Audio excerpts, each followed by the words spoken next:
What's going on, everyone, and welcome to another episode of the Jersey Joe Show, the place where we talk about a little bit of everything, but mostly hockey. And today, we're going to be talking about San Jose. The San Jose Sharks, what their next season is going to look like, what their off-season looked like, and what we can really expect from them this coming season. So, they had a bit of a strange off-season for a team that really needs to be retooling a bit. So 2 years ago, they made it to the Stanley Cup Finals and faced off against the Pittsburgh Penguins. They lost in 6 games, and this year they struggled a bit more. They got knocked out in the first round by Edmonton Oilers, again, in 6 games, and you would have thought they would have tried to rebuild.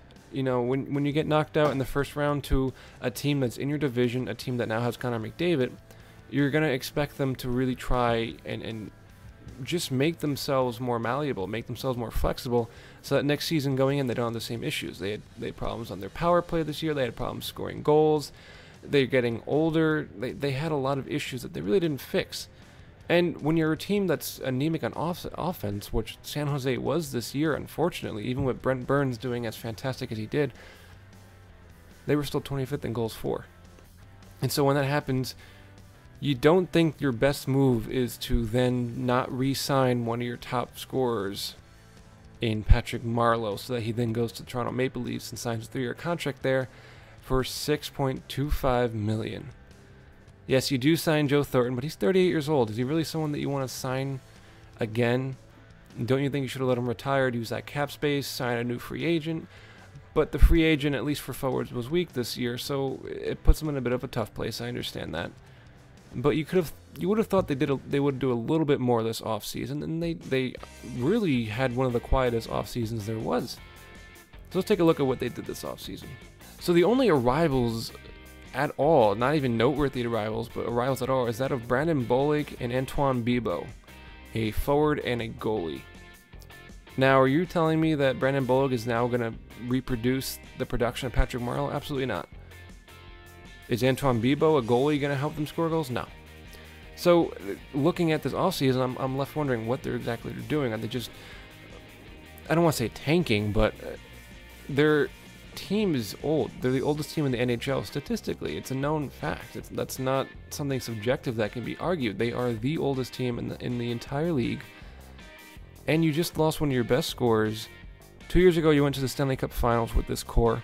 You have so much of your cap wrapped up in these 5, 6, 7, 8 players that make up your core, in Burns and Pavelski and Martin Jones and all of these players that you're paying a lot to, and they're all in their 30s.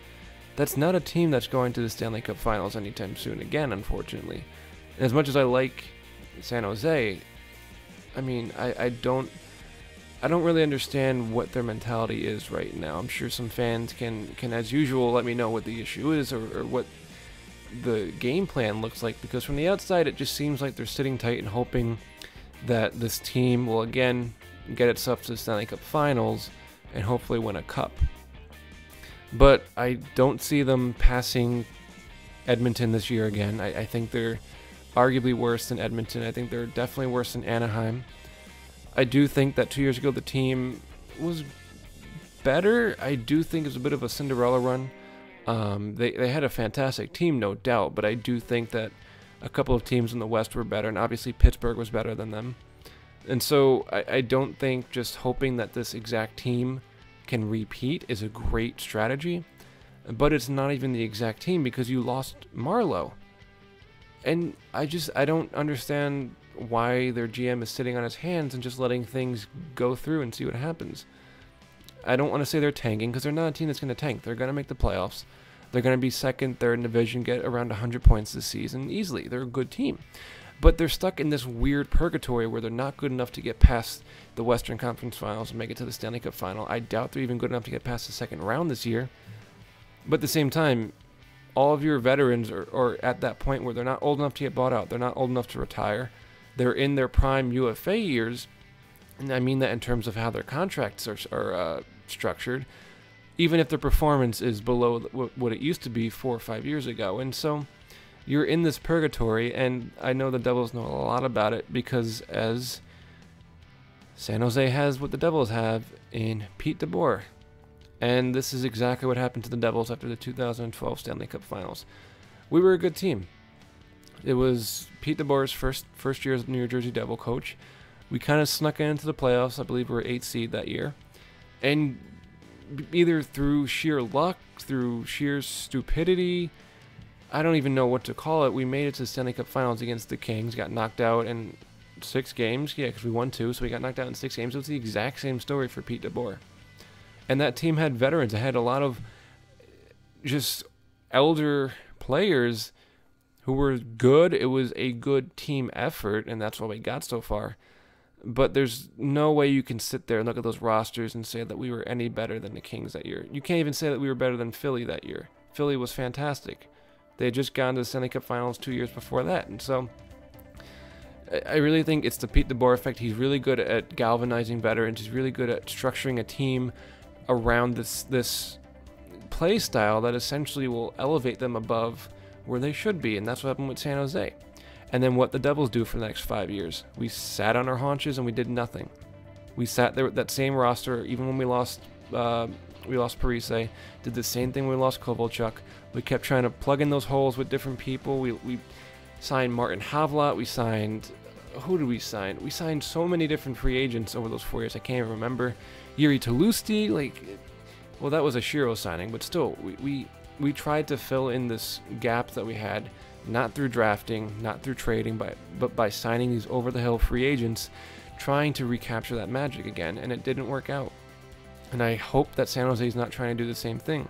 And I know you're probably thinking, well, Pete DeBoer doesn't make player changes. He's really just a coach. The GM makes those changes. But you have to understand that Pete DeBoer creates this illusion that your team is doing a lot better than it actually is. And I hate to say it, I love San Jose, I love the fans and the players, but he creates this illusion that you have a good team of elderly players, and he knows how to get the most out of his veterans. But it's like trying to capture magic. It only happens once, and then you can't get it again. And I think San Jose is learning that truth. Maybe, and again, this happens with Western teams, I don't watch you every day. I don't watch every single game. I watch you on the prime times when you're on, the national networks. I watch you, obviously, during the playoffs. And so I don't have a great sample of what your play is like. And so it could just be that San Jose had a down year, and that statistically they're more like the team they were in 2015, 2016 than they are last year. And I could be completely wrong and see San Jose, making it back to the Western Conference Finals. But I don't see it. I do think Anaheim is better. And now you have the rise of Calgary and of Edmonton. And those are 2 behemoths in the West that you have to pass to get into the playoffs now. San Jose didn't have to deal with that. Edmonton wasn't in the playoffs when they made it to Stanley Cup Final. Calgary wasn't as good when they made it to Stanley Cup Final. There's so many different factors now, and so many more improved teams that they need to get over now, whereas they've taken a step back. No matter which way you looked at it, they're all 2 years older now. A year if you're looking back at last season, and now you lose Patrick Marleau, and there's really nothing to replace him. So it's a worse team in a much stronger division, so I can't really put my money on them making it any further than the first round this year. But again, I'm very open-minded, so if San Jose fans feel differently, please let me know. I don't like bashing a team. I don't like criticizing them. I just like to be as logical as I can be, and that's what I see. But again, I really do hope San Jose does well.